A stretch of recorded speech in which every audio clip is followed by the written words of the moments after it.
everyone. In today's video, we will learn about the lesson on a separate topic and a new topic from chapter 1, Nature and Significance of Management. We will come to know about today's topic, Nature of Management.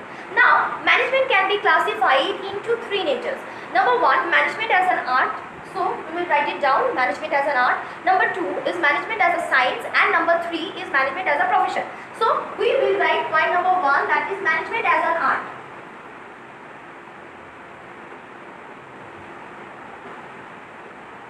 Now, under this topic, we need to know how can management be classified as an art.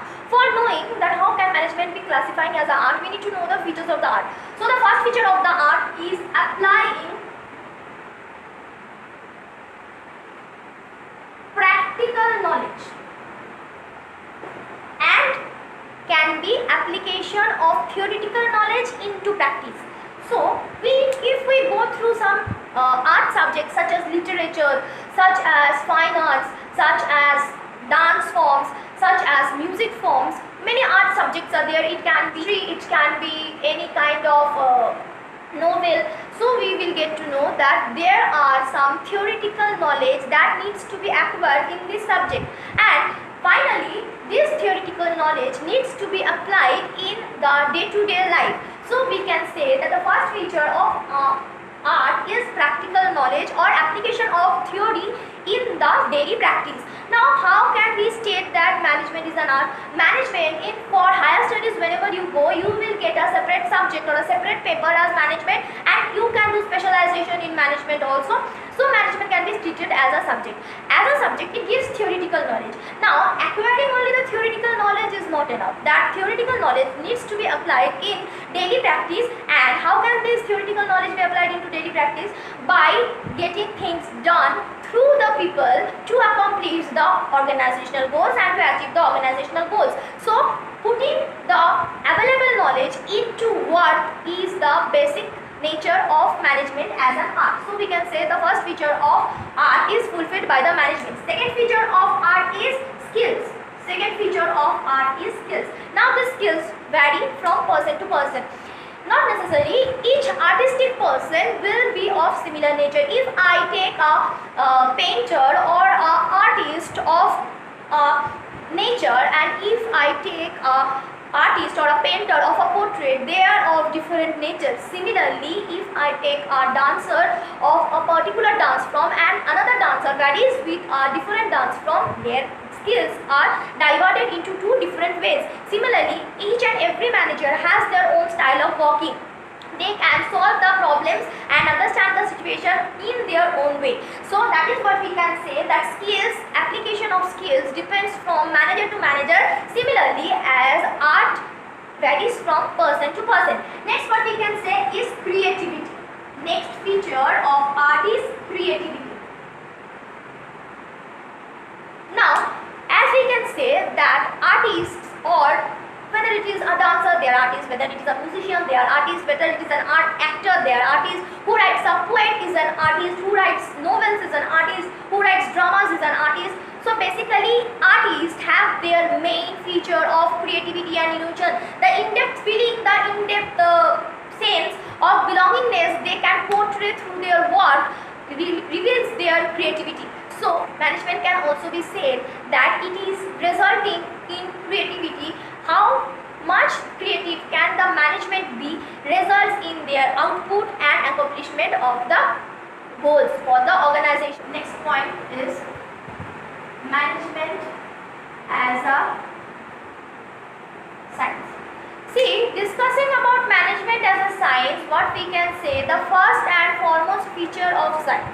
The first feature of science is that it has a systematized body of knowledge. It has a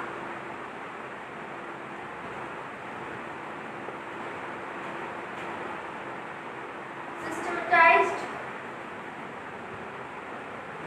body of knowledge. Now, in this systematized body of knowledge, what we get for science, there are certain principles, there are certain logics, there are certain concepts. Same in the management also, as management can be derived as a subject. In our last topic we came across that management can be derived as a subject. In further lessons we will come to know about the principles of management also. So we can say yes, management is a systematized body of knowledge as it contains basic principles and application of the principles in various forms. Next what we can say, number 2 point is observation and experiments.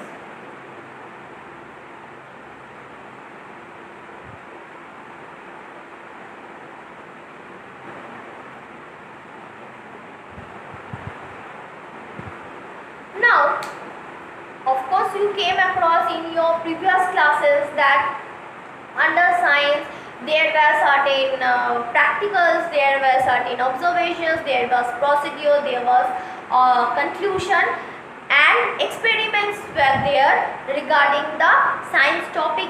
Same management principles are based on observing the activity of an organization across a long span of time. So basically management experts and practitioners develop the knowledge after careful analysis, inquiry, experience and observation, and finally they use scientific methods to analyze the principles of management, and the objectives of the management cannot be fulfilled without application of these principles.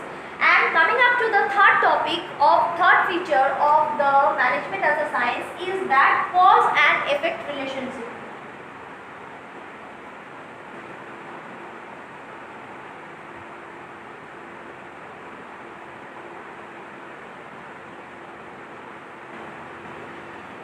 Now, what cause and effect relations are? For science, there has to be a logic each and every incident occurs for. Now, same for the management. Management has also a relation between the effect and the cause of the event. So there may be various factors which are the causes of the result that management determines with its knowledge, that is with its principles acquired from the subject. Next we can say that universal validity of principles. Number 4 is universal validity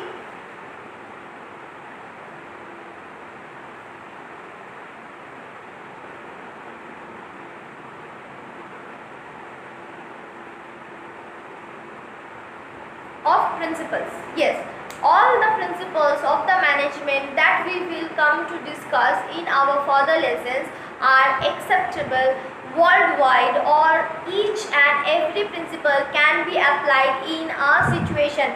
The only difference between science and management is that science results in objectivity and the principles of management results in subjectivity. So we came to know about the nature of management as an art and as a science. So coming up to the next nature, that is management as a profession, we can discuss the features of profession and then we can verify whether management can be classified as profession or not. So let's discuss about the features of profession.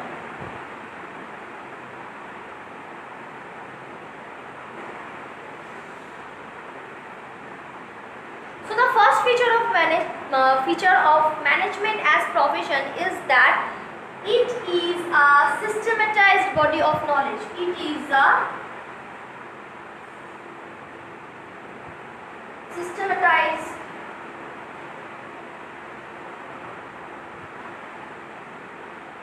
body of knowledge. Now, being a systematized body of knowledge or specialized body of knowledge, now we can say that a management is well defined body of specialized knowledge. Specialized knowledge is required for being a part of the management, for being any of the members of the levels of management. Specialized knowledge is required. Now what will be the knowledge regarding to that will vary as per the operations of the organization. The next one that we can classify as a feature of profession is that formal education and training.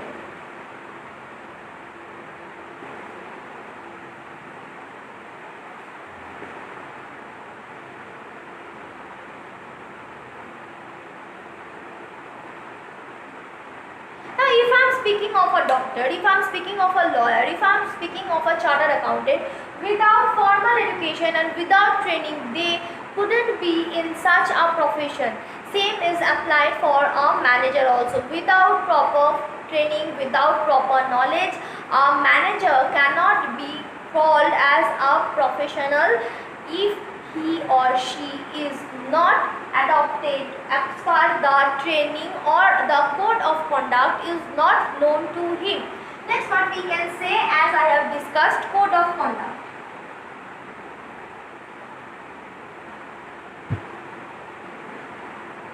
So a particular behavioral trait or a particular behavioral tract has to be maintained by the managers after they acquire the formal education and training in the specialized area. Now this code of conduct will be framed by a statutory body under which the professionals are registered. So what we can say, the point number 4 is a statutory body.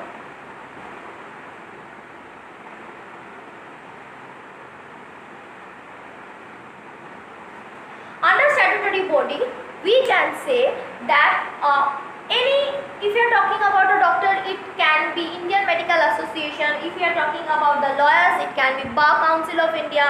If we are talking about managers, it can be all Indian management associations under which they are registered, and these statutory bodies are controlled by the government and they develop the code of conduct for the profession.